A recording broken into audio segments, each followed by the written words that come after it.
नमस्कार, स्वागत है आप सभी का संसद टीवी में। आप देख रहे हैं आज की खबर। मैं हूं प्रीति सिंह। अगले आधे घंटे में होंगी देश और दुनिया की तमाम बड़ी खबरें। राज्यों की सुर्खियों और मौसम के हाल पर भी डालेंगे नजर। आइए शुरुआत करते हैं हेडलाइंस के साथ। अवैध लोन ऐप पर सरकार की शिकंजा कसने की तैयारी। वित्त मंत्री की अध्यक्षता में हुई बैठक में फैसला। आरबीआई लीगल एप्स की व्हाइट लिस्ट करेगा तैयार। मनी लॉन्ड्रिंग और शेल कंपनियों की भी होगी निगरानी। सरकार ने घरेलू उपलब्धता बढ़ाने के लिए टूटे चावल के निर्यात पर लगाया प्रतिबंध। सेला चावल को छोड़कर गैर बासमती पर 20% निर्यात शुल्क। इस साल चावल उत्पादन में गिरावट आने का अनुमान। 2025 तक भारत से टीबी उन्मूलन के लिए सामूहिक प्रयासों की जरूरत। राष्ट्रपति द्रौपदी मुर्मू ने की प्रधानमंत्री टीबी मुक्त भारत अभियान की शुरुआत। निक्षय मित्र पहल का भी किया शुभारंभ। रेलवे ने व्हील प्लांट लगाने के लिए जारी किया टेंडर। मेक इन इंडिया संयंत्र के लिए निजी कंपनियों को न्योता। नई फैक्ट्री में हर साल करीब 80,000 रेल पहियों का होगा निर्माण। ब्रिटेन की महारानी एलिजाबेथ द्वितीय के निधन पर दुनिया भर के नेताओं ने जताया शोक।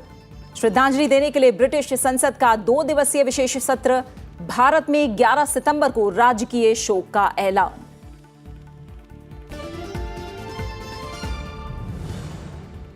और अब एक नजर उन खबरों पर जो दिन भर सुर्खियों में रही।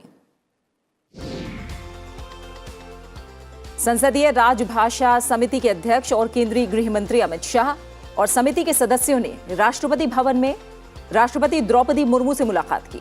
राष्ट्रपति को संसदीय राजभाषा समिति के प्रतिवेदन का 11वां खंड प्रस्तुत किया गया है।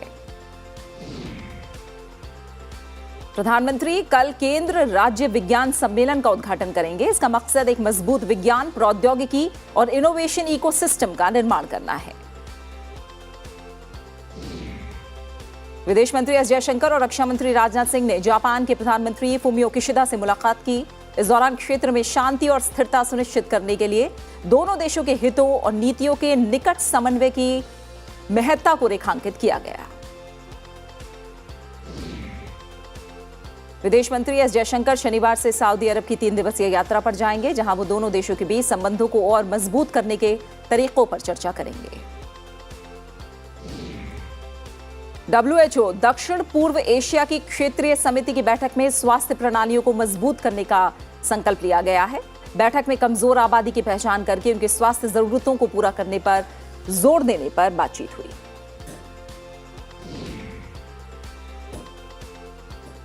CUET के स्नातक के परिणाम 15 सितंबर तक घोषित किए जाएंगे। स्नातक पाठ्यक्रमों में दाखिले के लिए जरूरी CUET UG की परीक्षा पहली बार जुलाई में हुई थी और 30 अगस्त को यह खत्म हुई।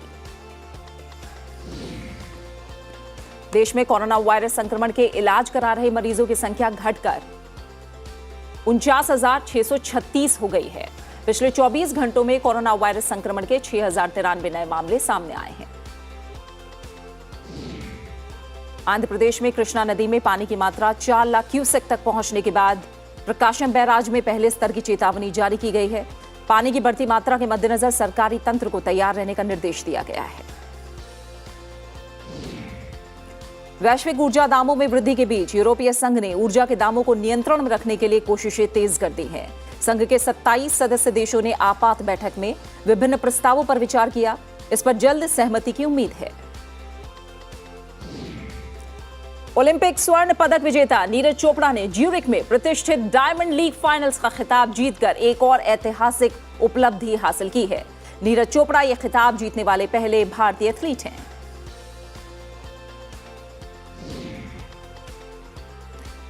और अब खबरों पर विस्तार से नजर डालेंगे। राष्ट्रपति द्रौपदी मुर्मू ने कहा है कि जन भागीदारी देश से टीबी रोग के उन्मूलन के लिए बहुत महत्वपूर्ण है।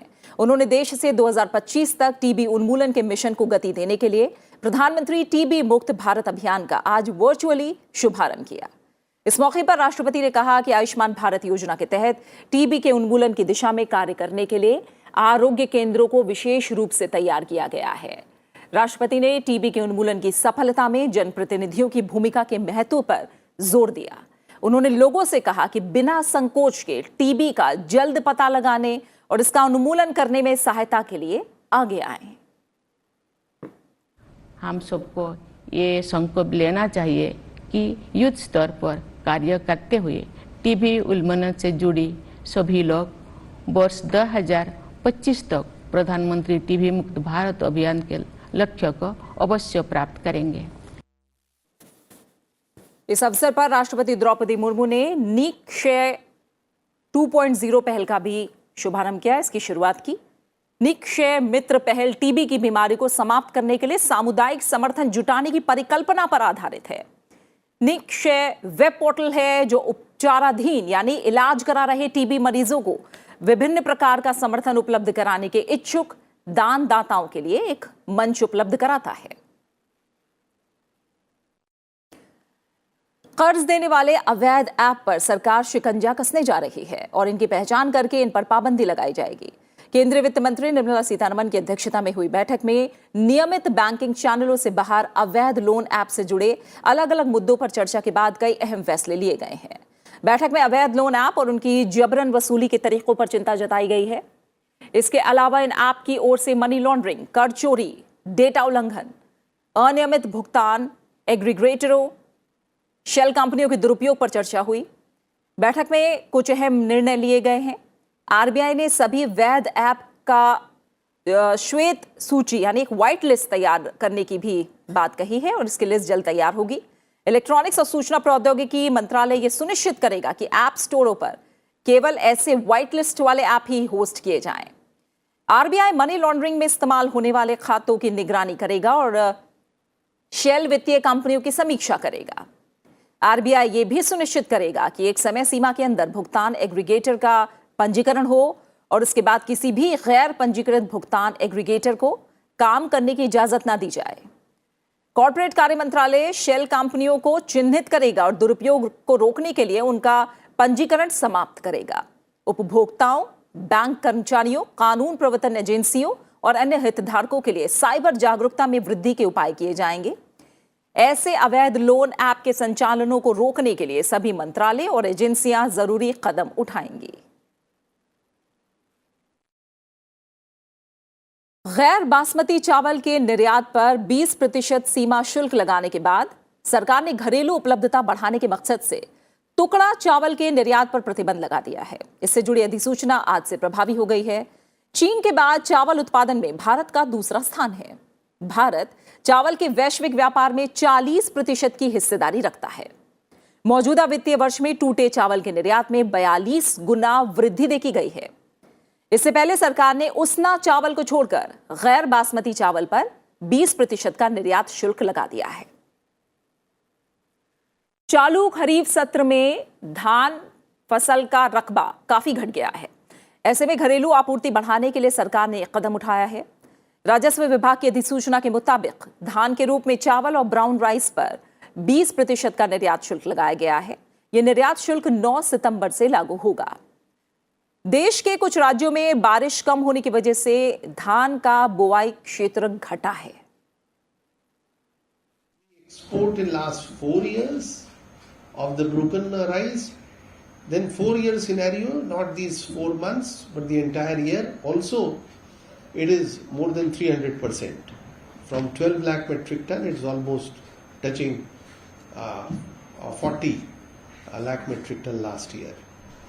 So this is also very exponential increase. This is not normal increase by any stretch of imagination.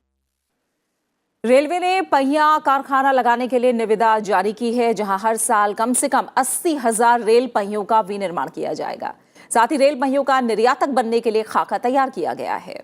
Rail मंत्री अश्विनी वैष्णव ने कहा कि रेलवे ने पहली बार रेल पहिया संयंत्र लगाने के लिए निजी कंपनियों को आमंत्रित किया है। इस संयंत्र में तेज रफ्तार वाली ट्रेनों के लिए पहिए बनाए जाएंगे। भारतीय रेल को हर साल 2 लाख पहियों की जरूरत है। इस परियोजना के मुताबिक steel authority of India limited जहां 1 लाख पहियों का विनिर्माण करेगी, वहीं बाकी 1 लाख पहिए नए मेक इन इंडिया संयंत्र में बनाए जाएंगे। संयंत्र को 18 महीने के भीतर स्थापित कर लिया जाएगा। उसके बाद सरकार make in India track agreement का टेंडर निकालने की तैयारी में है। Make in India track agreement का टेंडर निकलेगा अगले 25 से 30 दिनों के अंदर अंदर। Make in India track agreement, जैसे make in India wheel agreement कर रहे हैं वैसे ही make in India track agreement करेंगे, जिसमें वेरी हाई स्ट्रेंथ, जो हाईएस्ट स्टैंडर्ड्स है ट्रैक्स के जो दुनिया भर में यूज़ हो रहे हैं, उन स्टैंडर्ड के पटरियों को, उन स्टैंडर्ड के ट्रैक्स को इंडिया में मैन्युफैक्चर किया जाएगा। रेलवे एक बेस वॉल्यूम देगा, उस बेस वॉल्यूम के ऊपर एक्सपोर्ट करने का उसमें कंडीशन रहेगा। भारत और चीन पूर्वी लद्दाख के गोग्रा हॉट स्प्रिंग इलाके से सैन्य बलों की वापसी की प्रक्रिया 12 सितंबर तक पूरी करेंगे। विदेश मंत्रालय ने यह जानकारी दी है। गोग्रा हॉट स्प्रिंग में दोनों पक्षों द्वारा बनाए गए सभी अस्थायी ढांचे, संबद्ध ढांचे ध्वस्त किए जाएंगे और इसकी पारस्परिक रूप से पुष्टि भी की जाएगी। गोग्रा हॉट स्प्रिंग के पेट्रोलिंग पॉइंट 15 से बलों की वापसी की प्रक्रिया शुरू कर दी गई है। इस स्थान पर दोनों सेनाओं के बीच पिछले 2 साल से अधिक समय से गतिरोध बना हुआ है। विदेश मंत्रालय ने बताया कि दोनों पक्षों ने वार्ता जारी रखने और भारत चीन सीमावर्ती इलाकों में वास्तविक नियंत्रण रेखा के पास शांति बहाल करने और बाकी मुद्दों को सुलझाने पर सहमति जताई है।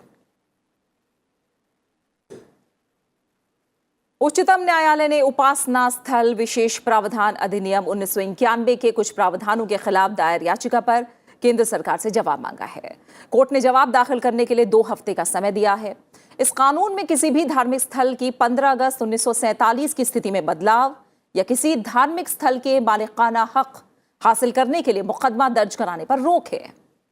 सुप्रीम कोर्ट की 3 सदस्यीय पीठ ने सभी आवेदकों को इस कानून के कुछ प्रावधानों की वैधता को चुनौती देने वाली याचिकाओं की सुनवाई में हस्तक्षेप करने की अनुमति दे दी। पीठ ने कहा है कि 3 न्यायाधीशों की पीठ 11 अक्टूबर को इससे संबंधित याचिकाओं पर सुनवाई करेगी। उपराष्ट्रपति जगदीप धनखड़ ने कहा है कि भारत के पास न केवल दूसरों के विचारों के प्रति सहिष्णुता की गौरवशाली विरासत है, बल्कि सभी विचारों के साथ सह अस्तित्व की अनूठी संस्कृति है। उपराष्ट्रपति ने मुगल शहजादा दारा शिकोह की किताब मजमाउल बहरैन के अरबी संस्करण का विमोचन करते हुए बात कही। उन्होंने मुगल शहजादा दारा शिकोह के सामाजिक समरसता का पथ प्रदर्शक भी उन्हें बताया। उपराष्ट्रपति ने आजादी का अमृत महोत्सव के उपलक्ष्य में अतुल्य भारत देश मेरा गीत भी जारी किया। The Indian thought and way of life, which has attracted, even in recent times, many people from all over the globe to the Himalayan terrain and elsewhere in the country, has much to offer to the world. And this is reflected in the book. BJP ने कई राज्यों के आगामी विधानसभा चुनाव और 2024 के लोकसभा चुनाव से पहले 14 राज्यों के प्रभारी की नई लिस्ट जारी कर दी है। इसमें कई पूर्व मुख्यमंत्रियों और वरिष्ठ नेताओं को जिम्मेदारियां दी गई हैं। बिप्लब देब को हरियाणा का प्रभारी बनाया गया है। वहीं ओम माथुर छत्तीसगढ़ के प्रभारी बनाए गए हैं, जबकि नितिन नवीन को सह प्रभारी नियुक्त किया गया है। इसके अलावा तेलंगाना के प्रभारी तरुण चुग बने रहेंगे और राजस्थान में अरुण सिंह प्रभारी बने रहेंगे। कांग्रेस के पूर्व अध्यक्ष राहुल गांधी ने कहा है कि उनकी पार्टी की ओर से निकाली गई भारत जोड़ो यात्रा एक अलग कवायद है। इससे विपक्षी एकजुटता में मदद मिलेगी। भारत जोड़ो यात्रा के दौरान तमिलनाडु में उन्होंने मीडिया से बातचीत की। उन्होंने कहा कि पदयात्रा ये समझने की कोशिश है कि जमीनी स्तर पर क्या हो रहा है। कांग्रेस के पूर्व अध्यक्ष राहुल गांधी ने पार्टी की अगुवाई करने के बारे में कहा कि जब पार्टी के चुनाव होंगे तो ये साफ हो जाएगा। If there is unfairness taking place in the corporate world, we are against that. If there is unfairness taking place against farmers, we are against that. If there is unfairness taking place against small and medium businesses, we are against that. और खबरें लगातार जारी हैं। हम लौट रहे हैं एक छोटे से ब्रेक के बाद। आप बने रहिए हमारे साथ।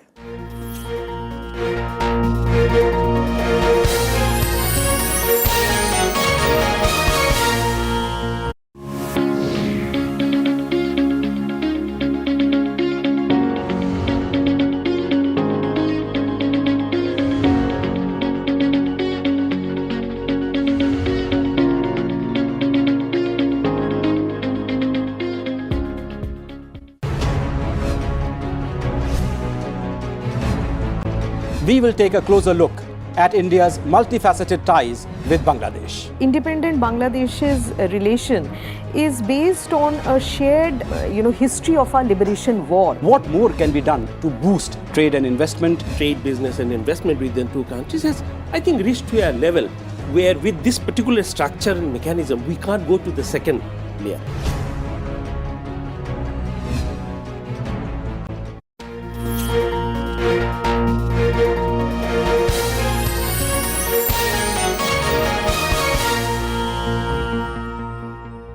और आइए खबरों में बढ़ते हैं आगे और बात करते हैं राज्यों से जुड़ी तमाम बड़ी खबरों की।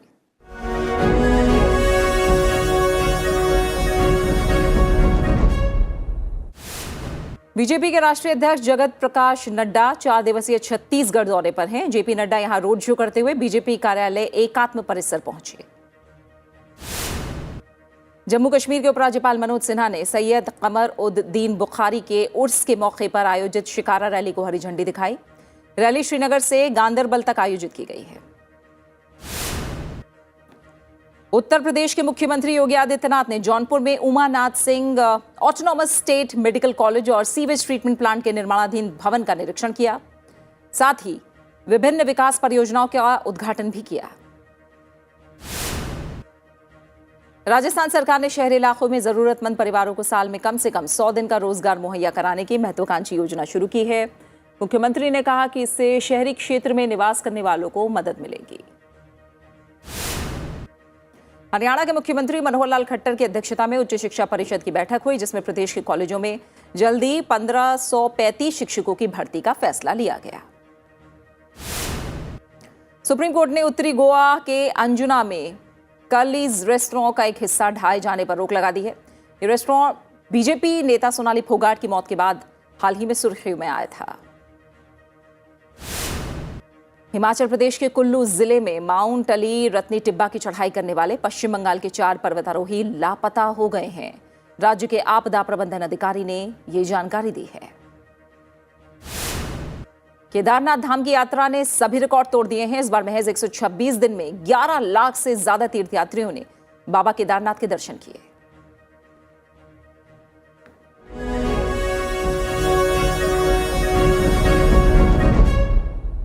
भारत ने अपस्किलिंग पहल को बढ़ावा दिया है। देश में कुछ उत्कृष्ट एडटेक कंपनियों और स्किलिंग इनिशिएटिव हैं। अमेरिका का दौरा कर रहे वाणिज्य और उद्योग मंत्री पीयूष गोयल ने यह बात कही है। उन्होंने अमेरिका को पेशकश की कि दोनों देश मिलकर अन्य देशों में लागत प्रभावी समाधान बनाने में सक्षम होंगे। वाणिज्य और उद्योग मंत्री पीयूष गोयल ने जापान की अर्थव्यवस्था, व्यापार और उद्योग मंत्री यासुतोशी निशिमुरा से मुलाकात की। इस दौरान भारत जापान आर्थिक सहयोग को और गति देने के लिए व्यापार, नौकरियों में वृद्धि और पारस्परिक हित के क्षेत्रों के विस्तार पर चर्चा हुई। उन्होंने भविष्य में कई हाईटेक क्षेत्रों में दोनों देशों के साथ मिलकर काम करने की उम्मीद भी जताई। I saw tremendous potential for India's engagement with them, particularly as they themselves shared with me, nearly 60% of their revenue is generated by Indians working for that company. इससे पहले उन्होंने अमेरिकी वाणिज्य सचिव के साथ बैठक की और भारत अमेरिका व्यापार और निवेश संबंधों को और गहरा करने पर बातचीत की।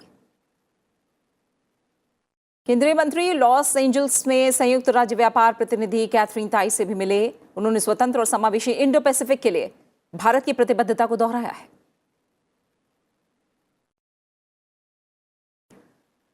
गृह मंत्री अमित शाह ने आज दिल्ली में मेजर ध्यानचंद नेशनल स्टेडियम से फिट इंडिया फ्रीडम मोटो राइड को झंडे दिखाकर रवाना किया। रैली में 250 से ज्यादा जिलों का भ्रमण होगा, यानी ये रैली 250 से ज्यादा जिलों का भ्रमण करते हुए आगे बढ़ेगी। रैली 75 दिनों में 18,000 किलोमीटर का सफर करके देश के 75 महत्वपूर्ण स्थान पर आजादी के अमृत महोत्सव का प्रचार करेगी और वापस दिल्ली लौटेगी। 75 बाइक पर 120 राइडर, जिनमें 10 महिलाएं भी शामिल हैं। आज जो bike rally, freedom bikers rally, जो 75 बाइक के साथ पूरे देश के 75 महत्वपूर्ण स्थानों पर भ्रमण करने के लिए निकल रही हैं, उनको विदाई देने के लिए मैं यहां पर आया हूं। और अब अंतर्राष्ट्रीय जगत से तमाम अहम खबरें।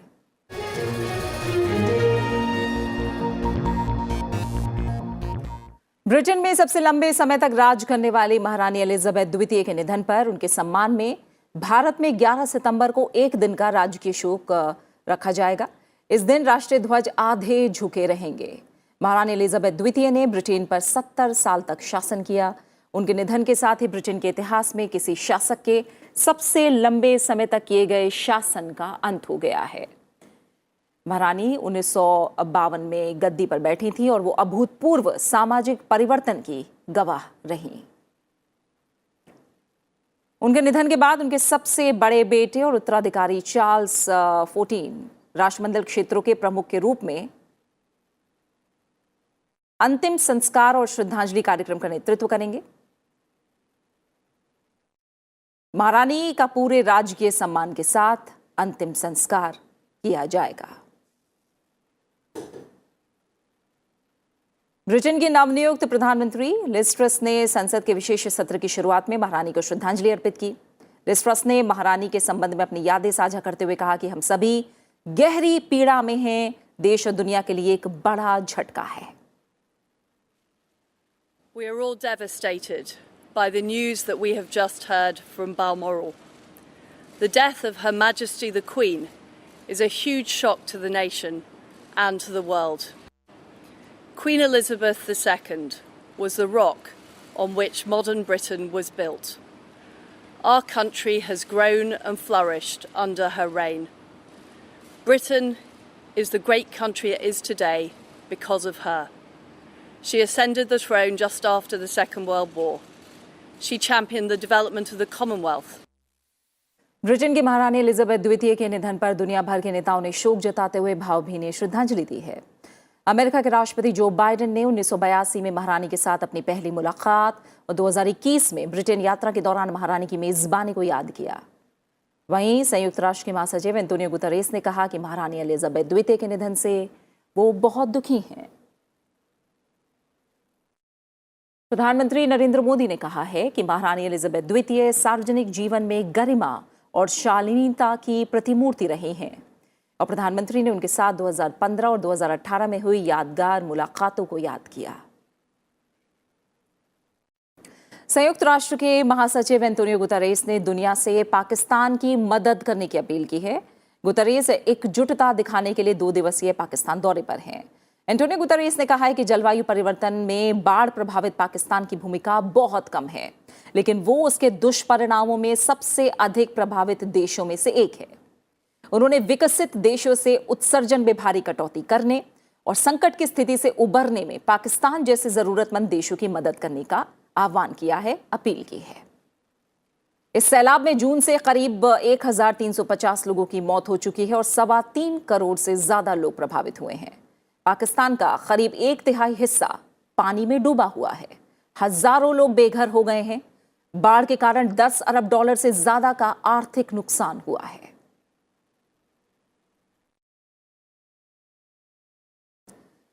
और इसी के साथ फिलहाल इस बुलेटिन में इतना ही। देश भर में 10 दिवसीय गणेश उत्सव के संपन्न होने के साथ ही भगवान गणेश की मूर्तियों का विसर्जन किया जा रहा है।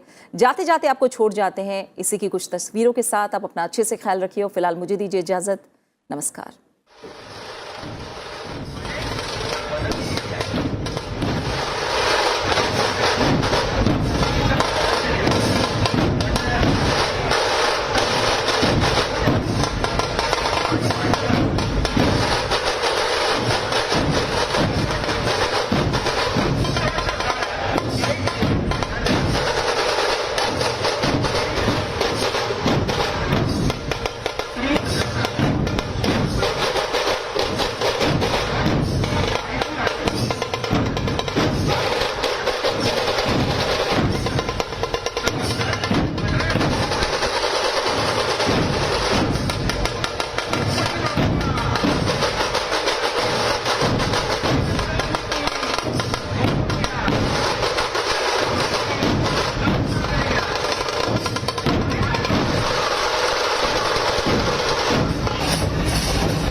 Thank you.